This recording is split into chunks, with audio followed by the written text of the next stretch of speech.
देवी महात्म्य कथासार हे पुस्तक मराठीमध्ये आहे. आजपर्यंत आपण संस्कृत भाषेतील देवी महात्म्य कथासार ऐकला आहे, परंतु हे मराठीमध्ये आहे आणि समजण्याला पण सोपी आहेत. म्हणून या पुस्तकातील पहिला अध्याय मी आज इथे सांगणार आहे. तर तो प्रत्येकाने ऐकावा असं मला वाटतं, कारण हा समजायला सोपी आणि ऐकायला पण सोपीच आहे. त्यामुळे तर आता अध्याय पहिला, मधु कैटभ वध. श्री गणपतीला, सर्व विद्यांची स्वामिनी असलेल्या सरस्वतीला, कुलदैवताला व जिचा हा ग्रंथ त्या देवीला मनोभावे नमस्कार करून ग्रंथकर्त्याने ग्रंथाला सुरुवात केली आहे.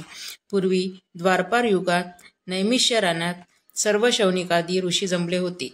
त्यावेळी ते सर्व वेदशास्त्र जाणणारे मुनी सुताला म्हणाले, तू व्यासांचा शिष्य आहेस. त्यांच्या कृपेने व उपदेशाने तू सर्व पुराणे उपपुराणे चांगली जाणतोस. आतापर्यंत आम्हाला जे जे सांगितलेस ते ऐकून आमचे कान तृप्त झालेत. आता श्रीदेवी महात्म्य ऐकायची आमची इच्छा आहे. तिने विष्णूच्या देहापासून महाकालीचा अवतार घेतला व मधुकैटभ या राक्षसांचा संहार केला. मग दुसऱ्या अवतारात महिषासूर मारला आणि तिसऱ्या अवतारी शुंभ निशुंभ यांचा नाश केला. याशिवाय आणखी जे जे अवतार घेतले आहेत ते आम्हाला सविस्तरपणे सांग. ऋषीचे बोलणे ऐकून सुताला समाधान वाटले आणि तो म्हणाला, आता तुम्ही जे मला याविषयी विचारले तसेच पूर्वी सर्व ऋषींनी मार्कंडेयाला विचारले होते, तेव्हा मार्कंडेयाने जे देवी महात्म्य सांगितले ते बादरायणाने वर्णन केले तेच आता मी तुम्हाला सांगतो. असे म्हणून तो पुढे सांगू लागला. देवी महात्म्यात 700 मुख्य महामंत्र आहेत. त्याचा महिमा अगाध आहे.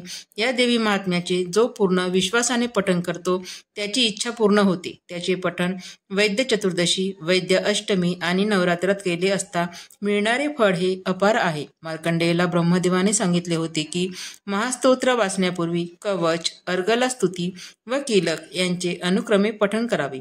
कोणतीही इच्छा मनात न ठेवता या सर्वांचे पठण केले तर देवी संतुष्ट होते. तर अशा या देवीचे अवतारा कारण आता एकाग्र चित्ताने ऐका.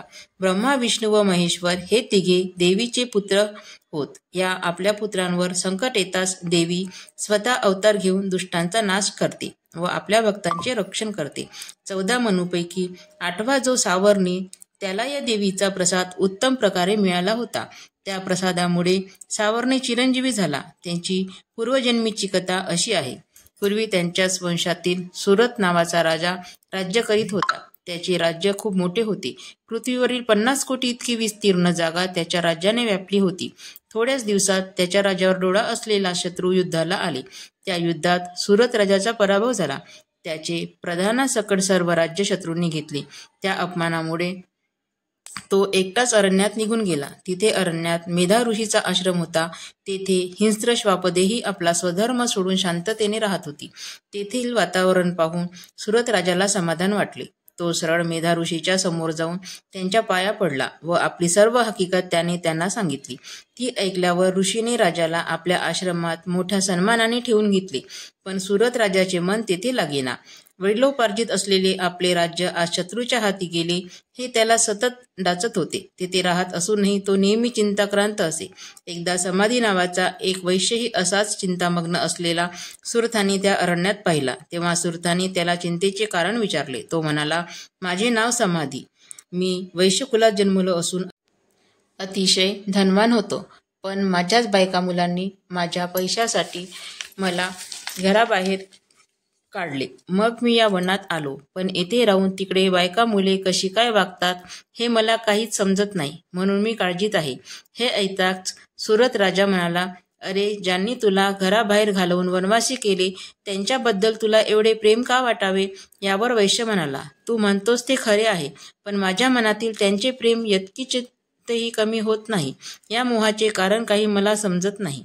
मग ते दोघेजण मेधा ऋषीजवळ गेले. सुरत राजा मुनीला म्हणाला, स्वामी, तुम्हाला एक प्रश्न विचारावासा वाटतो. आम्हाला एक शंका आहे. तिचे कृपा करून निराकरण करावे. आमचे चित्त एकसारखे विचलित होते. प्रेमामुळे मोहात अडकते. खरे तर राज्य वगैरे हे सर्व नाशवंत आहे हे समजत असूनही त्याविषयी मोह कसा निर्माण होतो असे विचारून मग सुरतांनी त्या वैश्याची हकीकतही मुनीला सांगितली. ते ऐकल्यावर मेधा ऋषीने जे सांगितले तेच मी तुम्हाला आता सांगतो. असे म्हणून सूत शौनकादी मुनींना पुढे सांगू लागला. या मोहाच्या पाशातून ब्रह्मादी लोकही सुटले नाहीत. हा मोह मायेपासून निर्माण झाला. या विश्वाची उत्पत्ती, स्थिती व लय हे सर्व मायेच्या प्रभावाने होत असतात. हे महामायेचे चरित्र 700 श्लोकात आहे. आता या 700 महामंत्रात असलेल्या वेदव्यासाने सांगितलेला मुख्य मंत्र, त्याचा अर्थ व सिद्धी सांगतो. ते नीट ऐका. मंत्रार्थ असा, ती देवी भगवती म्हणजे हरीची माया ज्ञानी लोकांनाही मोहाच्या पाशात अडकवते. आता या मंत्राची सिद्धी सांगतो. हा मंत्र गुरुपासून चांगल्या मुहूर्तावर घ्यावा. जपाला आरंभ करताना गायत्रीचा उपदेश ज्या मुहूर्तावर करतात तो मुहूर्त या मंत्रासाठी योजावा, नाहीतर नवरात्रीचा मुहूर्त योजावा. प्रथम भवानीची षडोपचारांनी मनोभावे पूजा करून संकल्प करावा. मात्र यावेळी मनात कोणताही स्वार्थ ठेवू नये. मग रुद्राक्षांची माळ हातात घेऊन न बोलता या मंत्राचा 1 लक्ष जप करावा. मग पूर्णाहुती योजून ब्राह्मण भोजन घालावे. अशा तऱ्हेने मंत्राचा जप केल्यावर ती महामाया प्रसन्न होऊन भक्ताला 4ही पुरुषार्थ देते.